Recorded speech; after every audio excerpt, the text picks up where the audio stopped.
स्वामी महाराजांना गुरुपद दिलं, त्याच्यानंतर मला अजून एक मोठं काम करायचं होतं.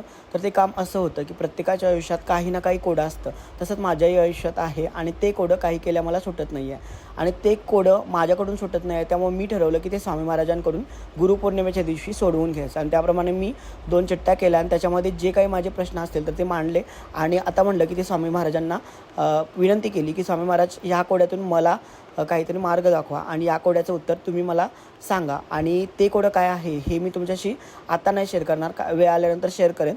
पण ते उत्तर घेतलं मी स्वामी महाराजांकडून. स्वामी महाराजांनी मला उत्तरसुद्धा दिलं. पण आता ते उत्तर नक्कीच स्वामी महाराजांनी जे उत्तर दिलं तर ते उत्तरच माझ्यासाठी चांगलं आहे असं मी म्हणेन आणि त्यानुसार मी पुढची वाटचाल करेन. बाकी ते उत्तर काय आहे थोडंसं मला टेन्शनमध्ये टाकणार आहे, पण ठीक आहे, काही हरकत नाही. स्वामी महाराजांचा जो निर्णय आहे तो मला मान्य आहे आणि त्या निर्णयावरच माझी पुढची वाटचाल असेल. बाकी पूजा कशी वाटली कमेंटमध्ये सांगायला विसरू नका. श्री स्वामी समर्थ. जय जय स्वामी समर्थ.